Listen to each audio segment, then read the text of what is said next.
muita atenção. E, gente, não era o texto, tá? Não vou fugir, não. Ela me explicou, pra turma, no caso, uma situação que eu fiquei até chocada. Ela falou assim, eu encontrei mais educação no setor público do que no setor privado. Aí eu questionei, porque eu sempre tive outra visão. Porque eu tenho parentes que trabalham em escolas privadas, principalmente nessas escolas renomes de Angra, de Piaget, não sei o quê, que me mostraram que realmente lá é uma boa escola, não é uma escola ruim, tem um ensino diferenciado. Mas ela não estava citando só essa escola, ela estava citando um contexto geral. E ela disse que no setor público, a filha dela desenvolveu coordenação motora, porque a filhinha dela é bebezinha ainda. Então, no ensino privado, tinha dever de casa para criança de 0 a 3 anos. Então, ela assim, se chocou, se absurdou com isso. Enquanto no setor público não quer dizer que não tenha dever de casa. Mas o ensino, a gente começa a ver que se a gente trabalhar um bocadinho, dá para mudar. Dá para a gente transformar isso. Mas aí, a gente entra no texto agora, tentando entender de onde que vem todo esse atraso. Né? De onde que vem todo o cenário que a gente vive atualmente. E a gente começa, na época do Império, com a vinda, né? Antes de ir para o Império, a vinda dos portugueses para o Brasil e a inclusão dos jesuítas aqui. Os jesuítas vêm com a ideia de escola, né? Mas assim, a escola europeia, com foco principalmente religioso. Então eles vêm para cá para tentar ensinar os índios, os escravos e todo o resto da sociedade a cultura deles, né? O salvador deles, a ideia deles sobre o que era educação. Então eles vêm para cá tentando introduzir isso lá em 1549, bem lá atrás. Então eles vêm com essa ideia, começa a abrir escolas, o texto até cita escolas do Beabá, que ensinavam português, assim, os pontos principais para você ter uma base, né, vamos dizer assim, para alfabetizar e tal. Só que é muito maior do que isso. Por quê? A educação era oferecida a cidadãos. Cidadãos. E quem eram os cidadãos na época? Os cidadãos na época não era o índio, não era o escravo, não era o negro, não era ninguém relacionado a isso. Eram as pessoas portuguesas que vieram de lá para cá.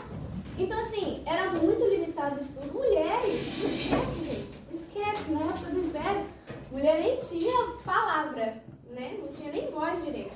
Imagina sentar numa cadeira para estudar, né?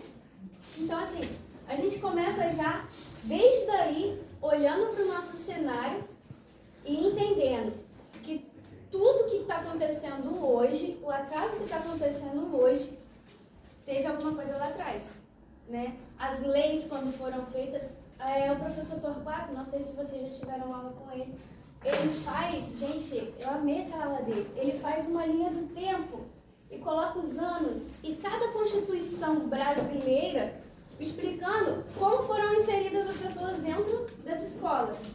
E se vocês puderem pegar uma aula dele dessa, vai ser incrível, dá pra gente assimilar muita coisa. Então, assim, quando os escravos são libertos, vamos dizer assim, eles pegam e eles têm que trabalhar para comer. Então, o dinheiro, assim, vamos lá, o dinheiro que eles trabalham, como é que eles iam colocar a criança na escola se ainda assim eles precisavam trabalhar para comer? E se a gente puxa para o nosso dia de hoje, não está diferente. Você trabalha de 8 às 5h40 da tarde para você receber R$1.000 e tentar sobreviver com isso e esperar um bebê. Entende? Então, assim, eu tô botando esse contexto para vocês entenderem mais ou menos como que funcionava e como ainda funciona mascaradamente, né? Temos as questões de investimentos que vocês vão ver mais pra frente. Temos questões de ditadura que também mudaram completamente o cenário educativo e assim sucessivamente. E só para pontuar um pouquinho mais, eu vou dar uma cola, tá? Isso não é cola, é suporte. Suporte. Não é cola. Gente, um suporte, eu amei essa palavra. Vou ter um suporte aqui. Você já viu agora, os jornalistas todos usam o celular? Um suporte. Gente, isso aí é um caderno. Gostei muito do suporte, gente. Internet também. Né? Também acho. Vamos lá. A ideia dos jesuítas virem pra cá e catequizarem as pessoas funcionou até um certo ponto e depois acontece com o Marquês de Pombal, em 1759, a expulsão deles. Por que essa expulsão acontece? Porque lá fora, né, e aí a gente começa a ver que o cenário mundial também afeta no local, né? Lá fora estavam acontecendo as tendências iluministas. E como estavam acontecendo essas tendências lá, elas foram trazidas para cá, já que a gente estava sendo colonizado. E aí, em 1808, a bendita família real vem, fugida das guerras napoleônicas, e vem para cá. Quando eles se instituem aqui no Brasil, o que acontece? Eles querem educação de ponta. O que eles tinham lá, eles queriam que ficasse tendo aqui. Então, assim, eles entram em um acordo, em um consenso, e falam assim, não, vamos oferecer educação de qualidade do ensino superior. E para quem eles ofereceram isso? Para a família real, para o povo, né? Para o cidadão brasileiro, né? E é assim que começa a funcionar. Ô Marcela, deixa eu me permitir só um detalhezinho. Essa coisa que a Marcela está insistindo, né, do conceito de cidadão, está justamente na Constituição do Império. 1824, se eu não me engano. 1824, a primeira, que diz que a educação é para todos os cidadãos, só que ela própria define o que é cidadão. E a definição de cidadão, segundo a Constituição de 1824, é homem, branco, livre e com posses. Né? Então não era qualquer homem branco e livre, tinha que ser homem branco, livre e rico, né? As outras pessoas não eram consideradas cidadãos, mulheres, negros e pessoas sem posses. Imagina que cenário bizarro, né? Vamos colocar, eu vou sempre tentar puxar para os dias de hoje. Hoje, eu não tenho posse, eu não estaria aqui. Né? Por mais que eu seja branca, né? E essa questão de cor, eu vou citar porque eu acho importante. No período passado também, na aula do Fato, ele explicou a questão de cotas dentro das universidades, dentro das escolas públicas. Eu não entendia isso. Marcela, mas você só entenderia se você passasse por isso. Se você fosse negra, se você entendesse o cenário. E realmente eu não entendia isso. E eu achava assim, poxa, mas será que com a cota o negro não está sendo mais inferiorizado ainda? Essa era a minha visão, Marcela, não me julguem, gente. Eu pensava assim. Eu achava assim, poxa, então o negro, ele tem a ideia de tipo, eu vou por cota porque, né, fazer o quê? É o que eu tenho. Não é assim. E aí ele vem me explicando sobre o racismo estrutural dentro do Brasil. Porque o negro nunca teve oportunidade nenhuma aqui. Nenhuma, nem de estudar, nem de trabalhar, nem de nada. Então eu mudei a minha perspectiva e falei, realmente, pelo contrário, não tem que ter tantas cotas, tem que liberar literalmente tudo para todo mundo. Se eu pudesse fazer uma lei assim, eu faria, né? E a gente vai continuar com as primeiras leis da educação para a gente entender um pouquinho mais sobre como foi surgindo essa ideia, né? Boa noite, por favor. Nas primeiras leis da educação, a gente vê que, claro, que a escravidão teve um papel importante no atraso da educação no Brasil. Teve um desequilíbrio entre os recursos financeiros, também foi uma grande influência no atraso da educação. Como a gente falou, a lei de 1824... Constituição Federal. Desculpa, a Constituição do Brasil Independente de 1824, no artigo 179, diz que todo cidadão tinha o direito à educação pública. A gente vê que nem todo cidadão é o que a gente tem em noção do que é todo, né? Porque eram só alguns classificados. A gente tinha algumas leis que incluem objetivos educacionais, mas sem condições reais na prática, né? Porque não adiantava a gente ter uma lei, mas a gente não ter recursos para ter o que a gente queria aplicar, né? Grave quadro nas contas públicas também era uma influência, porque como a independência veio e Dom João VI, ele tinha algumas atitudes, assim, escolhas pouco preocupantes, né? Como tentar implantar a cisplatina no território brasileiro, ou como o conflito em Portugal, tudo isso aumentava os gastos, diminuindo, assim, um possível, como posso dizer... Investimento para a educação. Então, olha só, Maria Beatriz está trazendo uma questão muito importante, que é a questão, os recursos, eles são sempre finitos, não é? A gente tem uma quantidade X de recursos. E aí tem as prioridades. Então, o que ela está falando? Caramba, se priorizava uma guerra, né, pela incorporação da bacia da cisplatina, ao invés de liberar recursos para educação, por exemplo.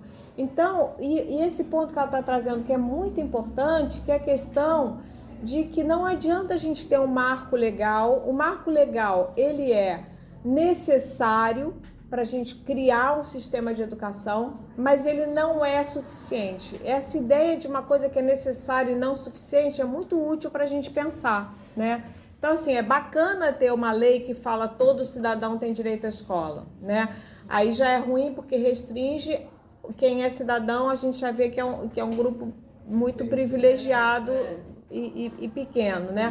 Mas mesmo assim, além disso, você precisa, para oferecer isso, para que isso se concretize, você precisa de recursos materiais, né? Então a gente vai ver ao longo desse semestre inteirinho, a gente vai ficar de olho de onde que vem os recursos. Tem até uma parte que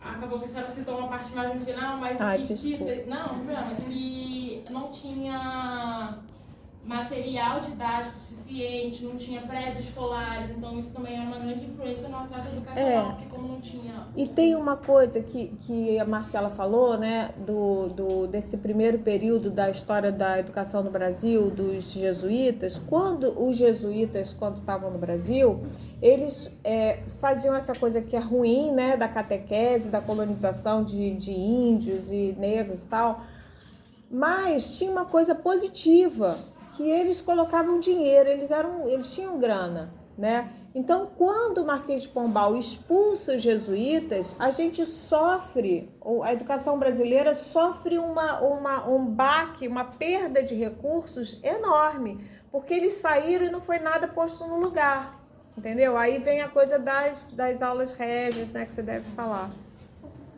Fala. Não era financiado nada pelo governo. Então. Nada pelo governo. Na real, sim, professora. Na real, sim. Vai lá, Guilherme.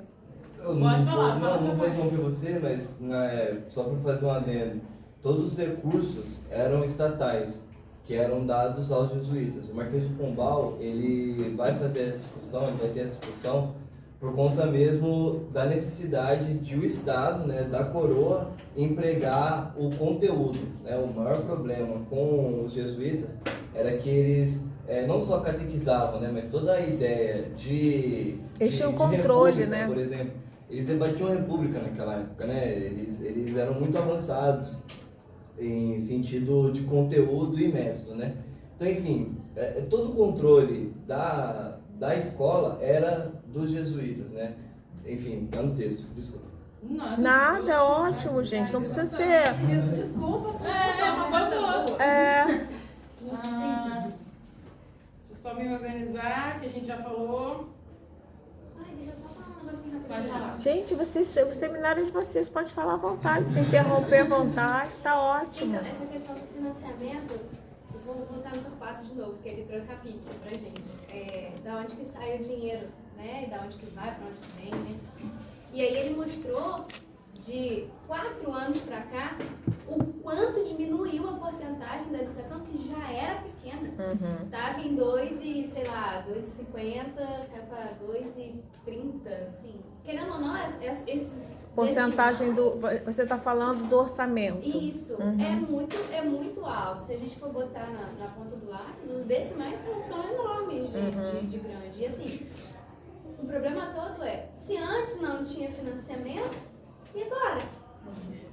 Entende? Da pizza dívida. Isso, entende? Então, assim, quanto mais a gente vier a tal da pizza, mais a dívida vai aumentando. Não, e é uma dívida que a gente precisa auditar, né? Porque é uma dívida que ela é injusta. Isso me deu uma vontade de protestar na rua. Não, tem candidatos que estão levantando essa bandeira agora, Essa né? dívida, inclusive, ela é uma dívida de Portugal, que tinha com a Inglaterra, só que como o Napoleão invade Portugal, fica impossível de você tanto controlar a Portugal, né, a matriz, quanto a colônia.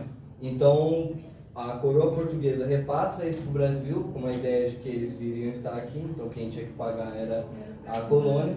E aí essa dívida ela existe até hoje, né, de ter aumentando. Que ódio. Mas enfim, todo esse cenário que a gente viu, né, agravou o sistema econômico, gerando inflação, atraso de pagamentos de servidores públicos e, obviamente, a revolta pública, né, que ninguém fica feliz com o pagamento. A independência tentou reorganizar, mas não conseguiu e a educação teve que enfrentar a realidade do Estado, né. Continuando, depois de que a gente citou, 1824, agora a gente teve uma lei de 1827, que foi promulgada em dia 15 de outubro, que hoje em dia a gente vê como dia do professor, né? Que foi a primeira tentativa de regular a carreira docente, currículos e os métodos de ensino usados no Império. Então, eles tentaram dar uma... Isso aí é legal, porque antes, assim, quando os jesuítas saem, a coisa era mais organizada com os jesuítas, né? Sem os jesuítas, você tinha as aulas régias, que era o seguinte, você decidia que você ia ser professora, aí na sua casa você abria, era super individual e não tinha nenhum critério de quem é que podia ser professor. Era vitalício e a coisa era por indicação. Em geral, a coroa que ortogava, né? Tipo, exatamente. Então, se o rei disse que é bom, né? Exatamente. Hoje em dia a gente tem os concursos públicos, mas é um pouco estranho também como acontece. Não é tão... hoje em dia a gente tem um programa que fala no texto também, que é a forma clientelista de você lidar com os serviços públicos, né? Sim. E é realmente muito problemático, porque para além de existir uma Constituição Federal que falava que existia uma determinada classe, uma determinada maneira de ser cidadão, existe vários outros empecilhos que, por exemplo, não vai permitir que você seja professor, não vai permitir que você estude em qualquer que seja escola ou qualquer que seja uma faculdade. Na real não existia a faculdade ela vai ter a primeira faculdade aqui em 1808. É o que a Marcela falou, né? Só com a vinda da coroa real é que eles começam a abrir as primeiras faculdades. Não tinha universidade ainda. A universidade vai vir bem depois, né? Essa parte que a gente viu sobre o ensino individualizado, que mesmo com o professor atendendo uma sala inteira, era muito, literalmente individual. E toda a sala tinha que esperar o seu tempo, sabe? De 1 minuto, 1 a 1, cada um tinha um tempinho com o professor e ficava assim, só que não dava certo. Tentaram ampliar o método lancastiano, que era o método mútuo, nas salas, mas também foi criticado pelos... Porque isso aí que ela está falando é essa coisa do método, né? Então, antigamente, eles achavam que era assim, o professor atendia o processo de um aluno, enquanto isso os outros ficavam esperando. Não tinha essa ideia. Isso que a gente faz hoje é educação mútua. Isso que a gente faz hoje, que a gente acha normal, né? O professor fala para todos ao mesmo tempo. A gente fala de monitor. A gente entra agora, eles tentaram aplicar um método de monitores, onde eles meio que escolhiam uns alunos, vamos dizer, mais inteligentes ou aplicados, e eles dividiam em tópicos, assim, pontos da sala, mas também foi criticado pelo professor. Mas era o mesmo tempo dos professores? Não, foi depois. O professor, na depois, eu acho verdade, que ele o supervisionar. Tipo assim, A gente ele tem não fazia ainda, sozinho, a gente ainda tem aluno monitor, a gente tem monitoria na UF. Sim, mas nessa época a província criticou e meio que cortou, então acho que a gente continuar só com o ensino mútuo, né? A questão é, qual era a formação, o que uma pessoa tinha que ter para ocupar essa função de ser professora de monitor? Era muito mais uma questão de moralidade, né? Exatamente. Não existia um processo de investigação científica, né? Pra você falar, não, essa pessoa ela entende, e ela, tipo assim, você fazia coisas rudimentares para ver se ela sabia matemática. Então, tipo, duas laranjas. Bem precária a formação deles, o salário deles. Mas isso aí é a mesma coisa que acontece nos concursos hoje. Que? Já pararam pra pensar nisso? Já. Prova não mede conhecimento de ninguém. Se você chutar e acertar, parabéns, você passou. É um método, né, de você só Não mede avaliar, conhecimento. né? Você avaliar. É óbvio, gente. Não, e o clientelismo ainda existe muito, mesmo nos concursos públicos, infelizmente, nas universidades existe isso. Né? As bancas têm liberdade para não são compradas, mas elas são tem essa coisa. Não. O que acontece é o seguinte: o clientelismo, como é que funciona na universidade? A universidade, o modo de produção do conhecimento científico é um modo de produção totalmente capitalista, né? Então você tem grupos de pesquisa que são, por exemplo, um teórico, ele monta o seu império, digamos assim, né, o seu capital acadêmico, na medida em que ele é citado. Então, se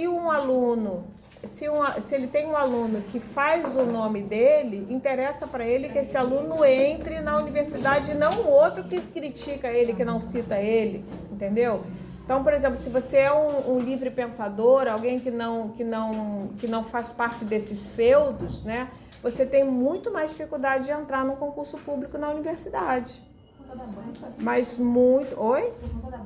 Por conta da banca, porque a banca decide, ela tem livre... A banca é soberana, se diz, né? É um negócio muito doido. E se você discordar de um concurso... judicialmente, algumas pessoas judicializam isso e tentam, elas perdem sempre perdem. A universidade é muito difícil de você entrar. Eu fiz 10 concursos até conseguir entrar na universidade. E eu fui aprovada 5 vezes em segundo lugar. E pela regra do edital, eu deveria ser aproveitada, né? Porque criava uma vaga depois, isso na UFRJ. Eu passei em segundo lugar no ano. Aí no ano seguinte, eles abriam outro concurso, eles não poderiam abrir, porque tinham me aprovado em segundo lugar, eles tinham que me aproveitar. Então o que eles faziam? Eles mudavam o título do edital para fingir que era uma outra disciplina, mas era a mesma disciplina, os conteúdos eram iguais, porque eles não me queriam. Por que eles não me queriam? Porque eu não fazia parte do feudo, entendeu? Eu não estava submetida àquela lógica. Então, eu era uma pessoa avulsa que ameaçava o esquema, entendeu? Então, isso é meu caso E assim, isso é detalhe, professor, assim, não estou desmerecendo, porque eu conheço um caso aqui de um aluno negro que, por conta de toda a luta que ele teve dentro do IEAR, quando ele foi se formar, não existia uma banca, né? Para você se formar, para você concluir seu curso, você tem que ter uma banca para avaliar. As pessoas que deveriam estar nessa banca, que eram professores, eles não estiveram lá. E o aluno teve que chamar outros professores de fora. Se ele não tivesse esse contato, imagina, né? Se não fosse um cara articulado. Mas é o quê? O TCC dele? Sim, professor. Eu não vou citar quem é, sim. primeiro que eu não sei o nome, eu nunca faria isso com ele. Aham. Enfim. Só para concluir essa parte dos leitos, aí essa parte precisa ler, porque pode ler, gente, faz parte, pode ler. O ato adicional à Constituição de 1834, que foi outra legislação dos primeiros anos da independência que trouxe marcas no cenário educacional que permanecem até hoje.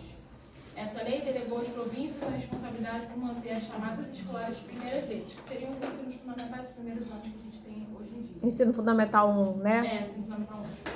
A razão que explica o maior desenvolvimento educacional de algumas nações do século XIX é a autonomia dada a entes federativos mais próximos da população na ponta.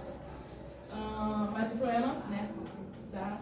Tem, que a autonomia é dada assim que se esses mesmos entes tenham condições técnicas e financeiras de responder a esses desafios tão importantes. Então, isso daí, gente, é um negócio que a gente tem que parar um pouquinho para pensar direitinho, foi meio rápido, né? Existe uma organização. Escreve aí a palavra descentralização no quadro, por favor, né? Então, o que a gente tem? Desde sempre, a gente teve um processo de descentralização das responsabilidades.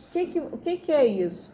O que é o centro? O centro é a União, né? O Estado, o governo, tá? Então, eles davam muita liberdade, muita autonomia para as províncias, que eram o que são hoje os estados e municípios, os entes. Hoje a gente chama federação, na época era o império, né? Mas também existiam os entes, né? Que são as unidades administrativas. Então você tem a unidade administrativa que centraliza tudo, que é o governo federal, atualmente numa república, né?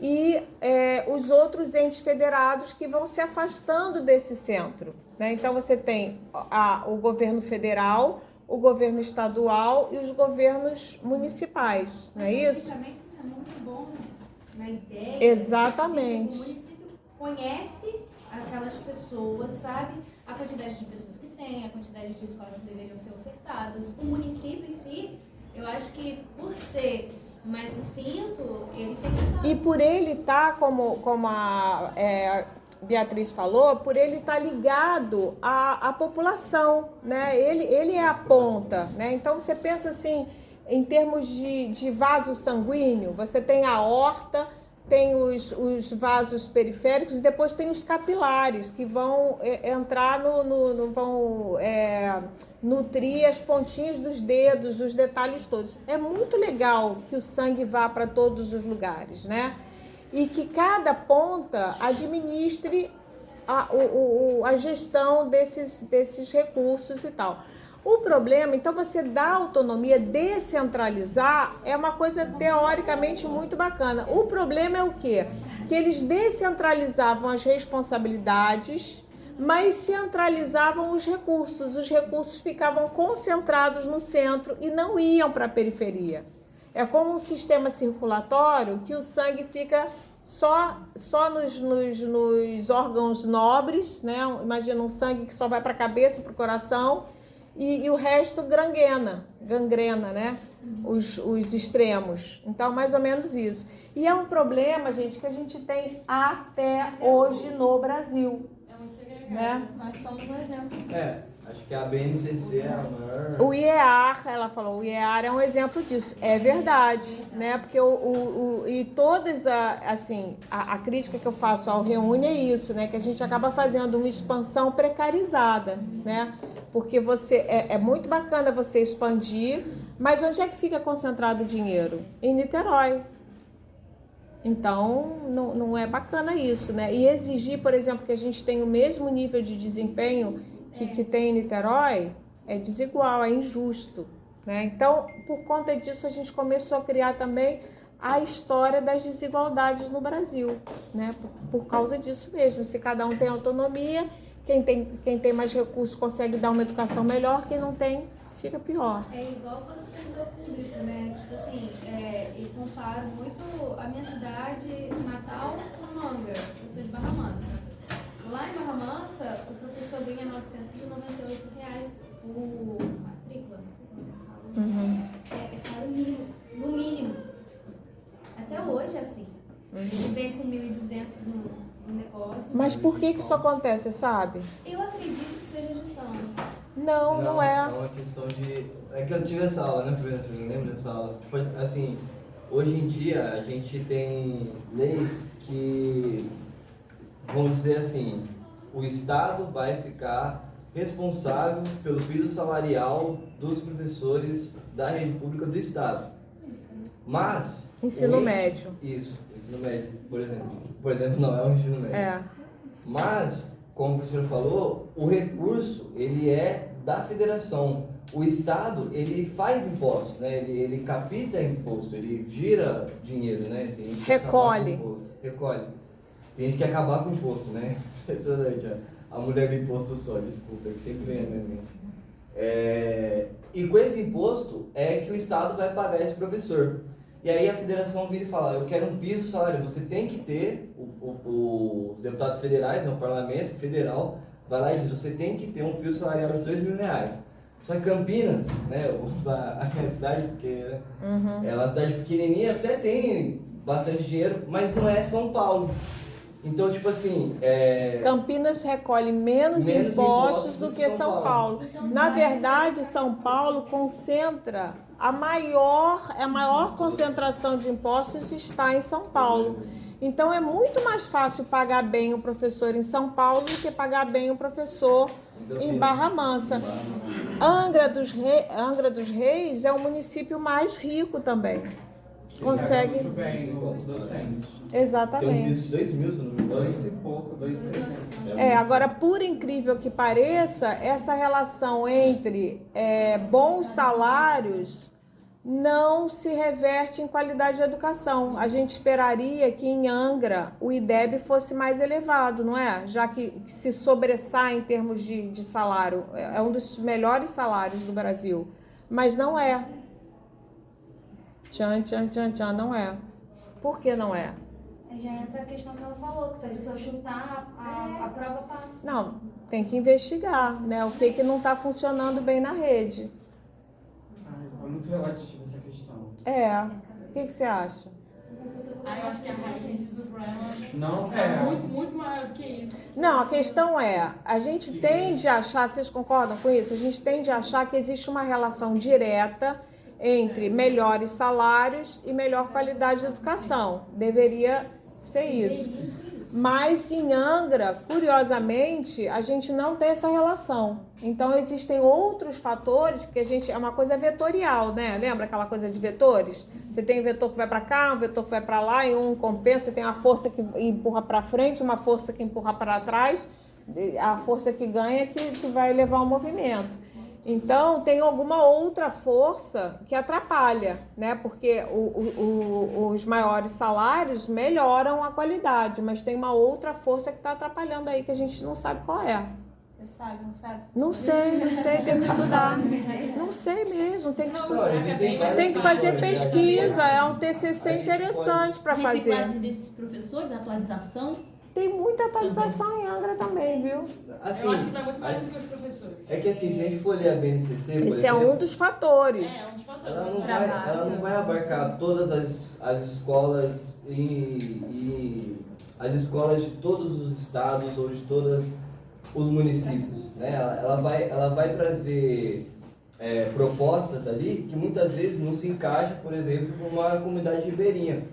Né? Exatamente, Desculpa, parte eu do não contexto, né? Do exatamente. contexto social em que a criança vive. Por exemplo, a professora de psicologia falou isso pra gente.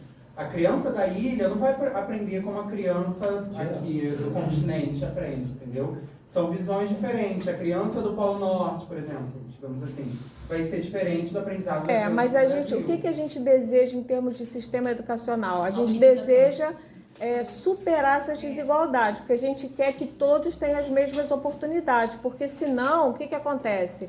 Se a gente naturalizar essas diferenças, essas desigualdades vão gerar diferenças de oportunidades. Posso né? usar dentro? Seria aquele caso.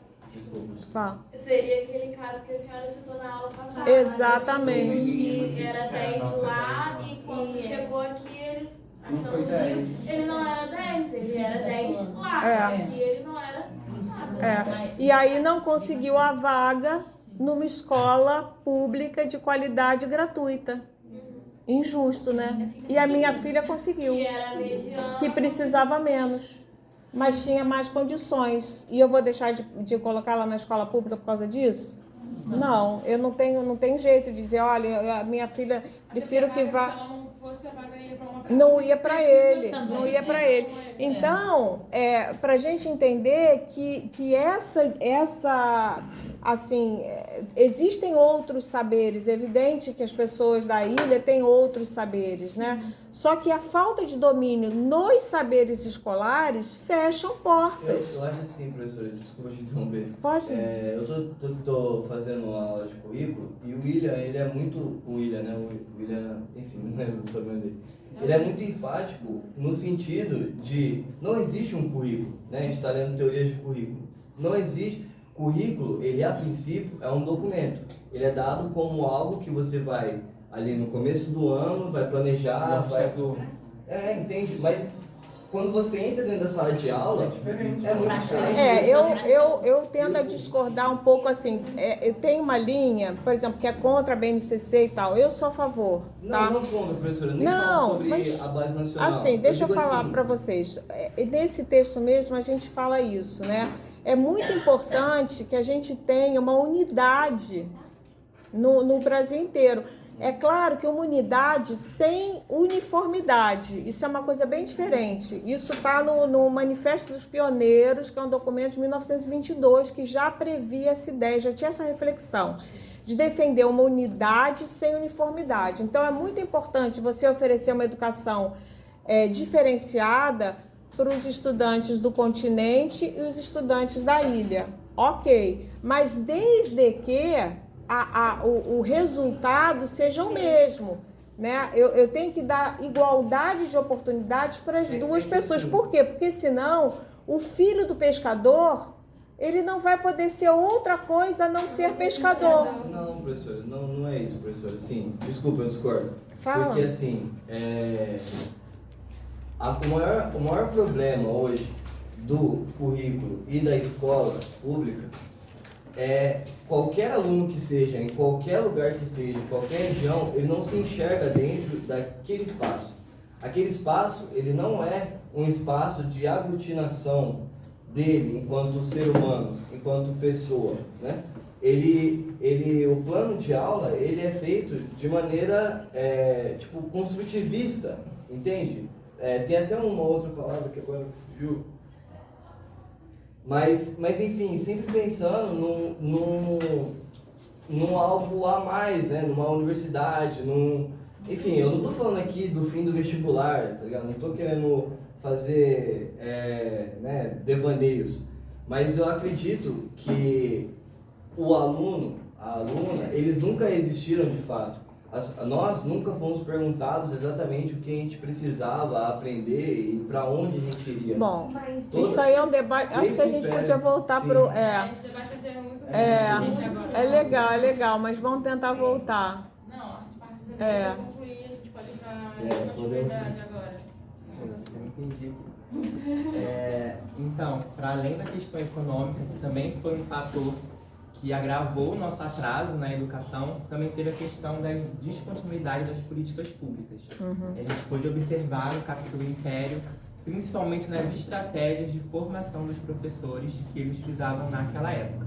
O Brasil, meado do século XIX, ele foi o pioneiro na América Latina a colocar no Brasil escolas normais com um sentido mais científico e profissional. Escola normal, escola de formação de professores, né?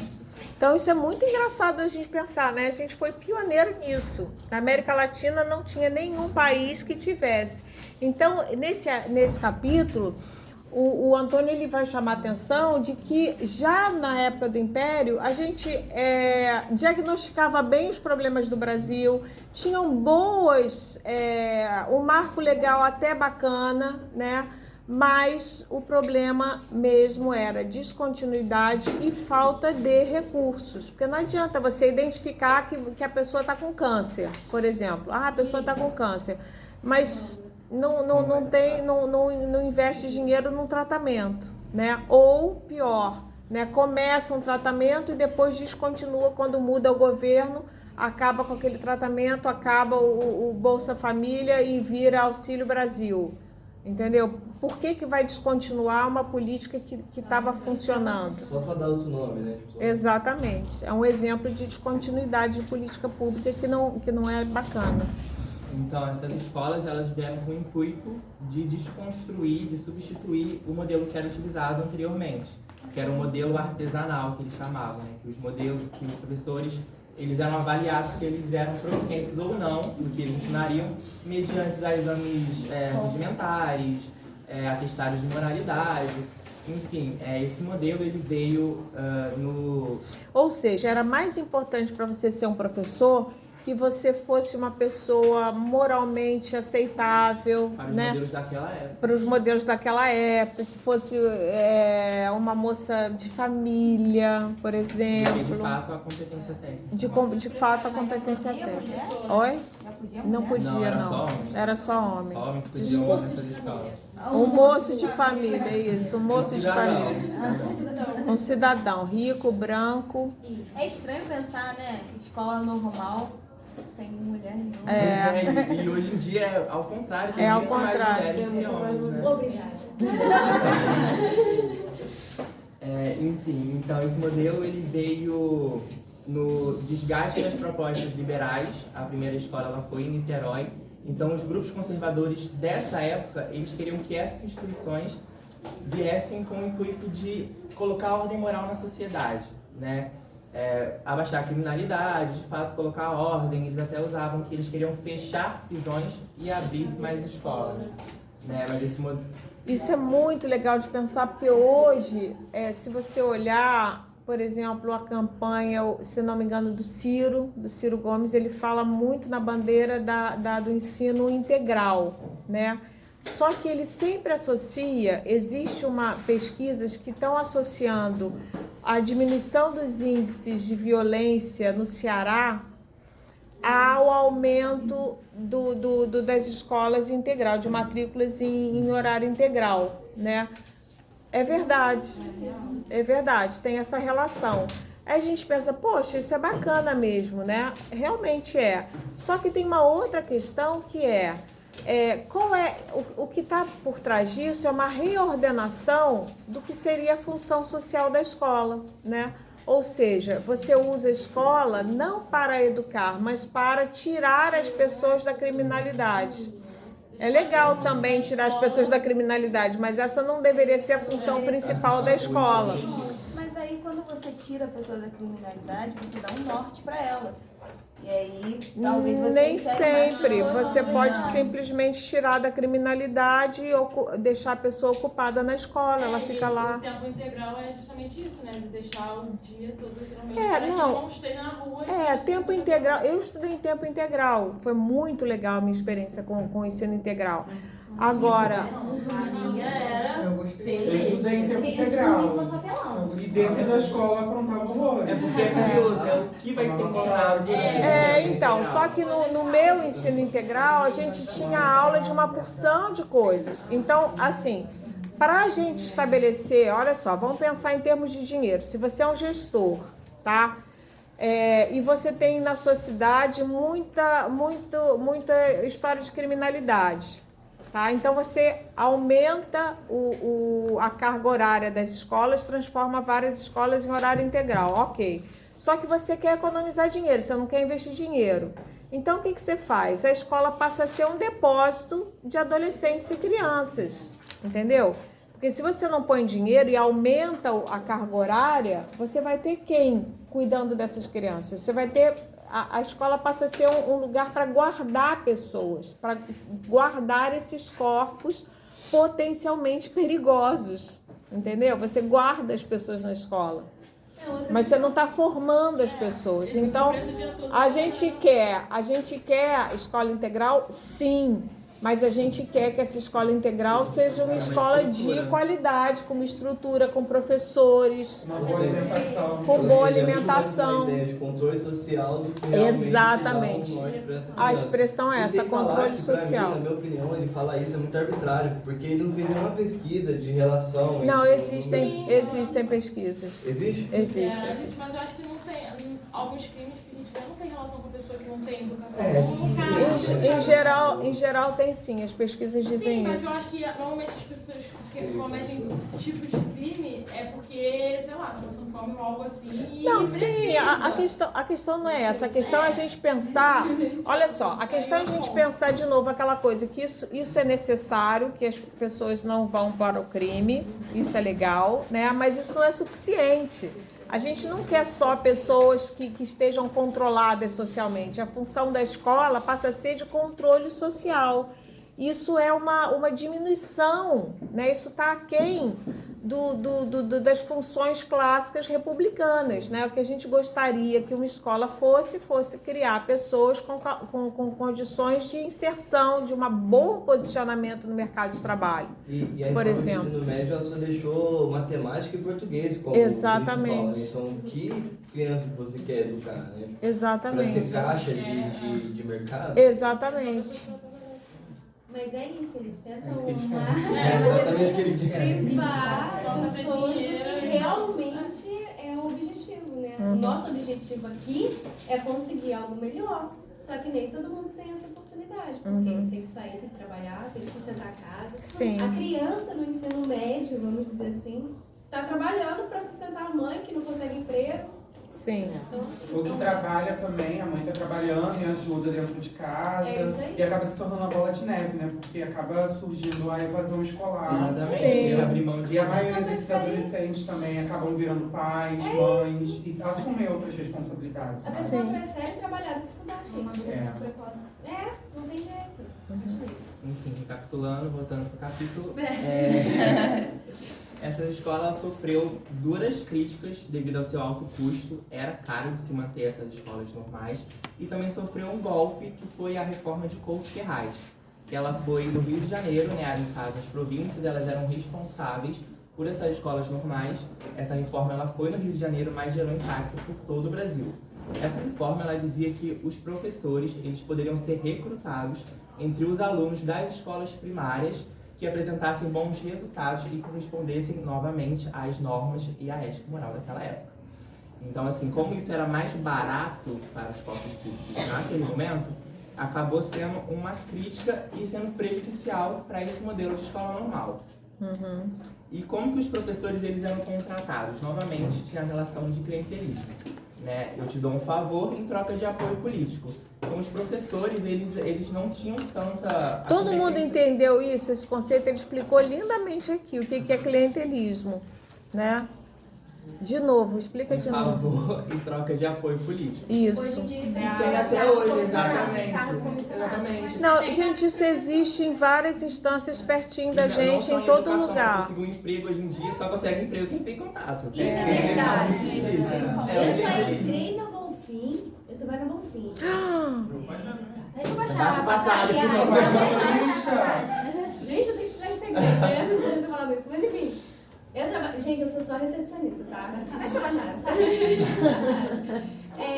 Eu só entrei lá por causa de indicação. Porque lá dentro, vou falar lá de dentro, não tô criticando a empresa maravilhosa, de verdade, não é mentira. Trabalhar lá é muito bom, é muito benéfico. O salário não é grandes coisas, mas é bom trabalhar lá.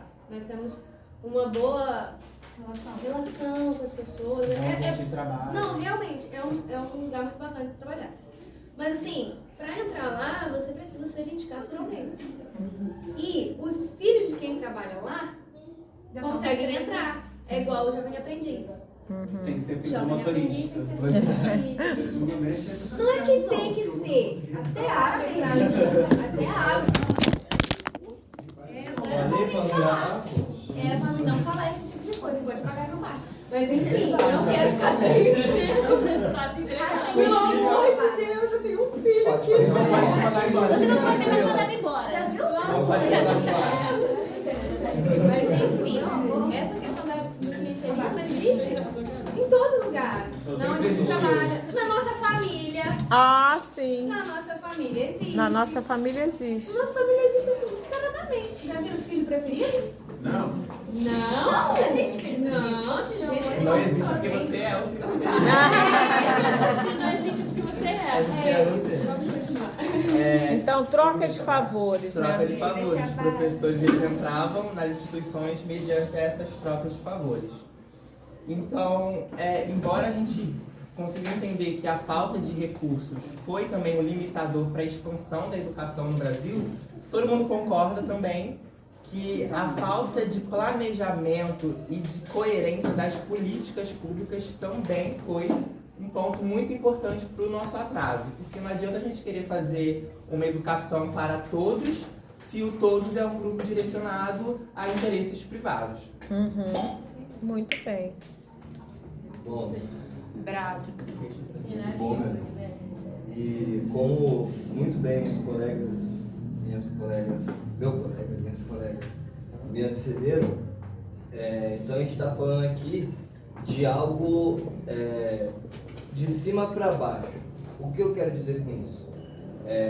O Brasil sempre esteve nas mãos de uma coroa e uma elite escravocrata que ditava o que ia ou não ser homologado enquanto tanto ato institucional quanto na prática, né? Porque quando a gente diz que as províncias elas não davam conta de suas necessidades, de abarcar toda a educação daquelas crianças, é porque não havia uma preocupação, né, de um coronel, de um feudo, em ter uma educação de qualidade. Ele só queria mais escravos para aumentar a sua produtividade no engenho, né? É disso que a gente está falando aqui. E é por isso que eu escrevi a palavra racialização. Entende? Porque a gente surge hoje em dia aqui no EAR enquanto frutos de uma racialização e uma violência epistemológica. E é por isso que eu coloquei aqui morte epistêmica. O que você está falando de epistemológico? Eu não vou epistelar não, professor, só um comentário. Não, porque às vezes tem confusão com esse termo, hein? Não, para aí. Tá. Não. Mas o que você está falando de morte epistêmica? Sobre a racialização. Exatamente. Eu não entendi o que é epistêmico aí. Toda a história, Gente, só uma coisa, olha só, epistêmico... Posso terminar, professor? Pode. Eu sei o que eu tô falando. Vai. Toda a história desse negro que estava ali só pensando numa enxada, num trabalho, num chicote e no engenho, foi dado a isso a ele. Foi delegado isso a ele. E isso não quer dizer que na África não existiam... Escravidão. Não digo escravidão, professora. Existia também. Existia, professora, e não há um problema de existir lá, porque essa era a negociação da época, né? Os corpos humanos, eles eram mercadorias. A prostituição, ela é a profissão mais velha que existe no nosso mundo, né? Então, o que eu estou falando de epistêmico é que... Peraí, Sim. deixa eu ver o que eu estou querendo entender. E eu falo disso por conta dessa ideia de que uma colonização colocou para uma outra cultura o que era o certo, né? Então, assim, os jesuítas disseram que era daquela maneira que deveria estudar. A coroa portuguesa colocou que era daquela maneira que deveria estudar. O que eu estou dizendo, professor, é que historicamente as pessoas não são ouvidas. E isso por conta de processos econômicos, por conta de processos... E é claro que é muito fácil cair naquilo que você falou comigo pelo telefone, de que as massas não podem estudar porque vão ficar revoltadas. Não é disso que eu estou falando. Eu estou falando realmente de uma força, né, uma motivação... ai meu Deus do céu, de uma motivação, não foi por acaso, entende? Não foi por acaso. Determinado local, um determinado continente disse o que era o certo a ser estudado. Essa é a questão. Não, assim, uma coisa que eu queria lembrar para vocês, que eu acho que tem um ponto assim desse texto que é importante, é lembrar que a escolarização de massa, né, é uma estratégia que interessa ao pensamento... Então vai, desculpa. Vai. Então aí eu vou, falando sobre essa racialização e essa morte, eu vou falar sobre os Estados Unidos. Os Estados Unidos, ele passou por uma guerra de secessão, putz, eu ia falar o tempo que durou, mas eu não sei exatamente. Não faz mal. Até 1865. Tudo bem, você olhou o capítulo? Claro. O capítulo não, perdão. O parágrafo. Pode ler à vontade. Pra onde? Tá indo super bem. Tá indo super bem. Vamos lá então. As análises no caso dos Estados Unidos não podem deixar considerar que 1865, fim da Guerra de Secessão desse país, o Sul era escravocrata e apresentava indicadores muito piores de alfabetização, inclusive em relação à população branca, ou seja, os brancos também não eram alfabetizados. Mas os escravos eram menos ainda. Com certeza. Uhum. Quando comparado com os estados do norte, então quando compara o sul com os estados do norte, nos Estados Unidos, ponto. Só que, ao contrário do que aconteceu no Brasil, após o fim da escravidão, a taxa de analfabetismo entre negros norte-americanos teve redução significativa, mesmo o país mantendo ainda, em alguns estados, um odioso sistema de segregação racial. Entre 1870... você pode anotar isso para mim, por favor?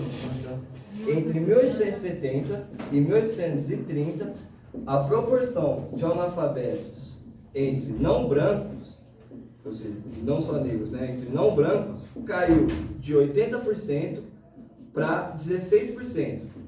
Entre os brancos, a redução foi de 12% para 3%. Para efeito de comparação, este percentual de 16% de analfabetismo entre não brancos americanos de 1930 só foi superado pela população negra brasileira em 2004. Caraca, é muito atrás, né? Em 2004. Então, olha só, você foi super rápido e aflito. Agora, fala pra gente com calma. Agora você não precisa ler. Explica pra gente isso aí direitinho. Vocês estão entendendo a coisa que sagaz ele está comparando a situação do Brasil com os Estados Unidos. E a gente pensa, nos Estados Unidos já havia uma desigualdade entre, né? Explica aí, vai. A maior questão é que no Brasil não há nenhuma, como eu acabei de falar, não há nenhuma preocupação de colocar, de inserir o negro, a pessoa de cor, na sociedade. Tanto que o nosso processo de colonização, ele vai trazer europeus, Revolução Industrial, professor, eu não lembro exatamente quando foi. Não, enfim, ainda no período da guerra, colonial, ainda no Império, vai trazer pessoas de fora para trabalhar nas fábricas. Então você tem um boom industrial, né? Você tem a primeira Revolução Industrial, você tem uma Revolução Francesa, você tem um monte de coisa que os meus colegas disseram acontecendo no mundo inteiro. E no Brasil, ele fica para trás por conta dessa ideia escravocrata, eu preciso insistir nisso, dessa elite que queria apenas ganhar o dinheiro com o engenho e inclusive, fazendo um adendo, o comércio negreiro, ele estava proibido.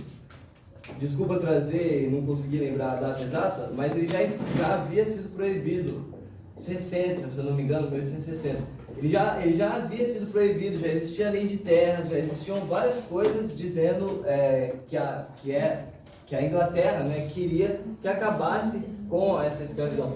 Só que não era de interesse nenhum, então a escravatura continua aqui, continua acontecendo, os navios negreiros continuam chegando de maneira escondida, né, esqueciam, de maneira contrabanda, ilegal. Enfim, então essa é a questão. Dentro do nosso país, não existe uma preocupação em você educar a população brasileira, porque essa população brasileira nunca existiu. E tem uma coisa muito legal que você falou lá para trás também, que acho que tem a ver com isso. Pensar que isso é o lugar que o Brasil ocupava na divisão mundial do trabalho, né? Exatamente. Então são os colonizadores, são os do primeiro mundo que definiram que a gente ia continuar como um país agroexportador, né? Que é o que a gente é até hoje, né? A gente vai se industrializar muito tardiamente, né? A gente se industrializa muito tarde, na época de Getúlio Vargas, né? Quando o Getúlio Vargas faz a siderúrgica nacional, a gente começa um processo de... Assim, já tem um processo de industrialização antes com a indústria têxtil, né? Mas esse processo que a Inglaterra vai viver um século antes, a gente vive um século depois, né? Então, interessa que a gente seja a fonte de matéria bruta barata, né? Então, para manter esse lugar na divisão mundial do trabalho, não interessa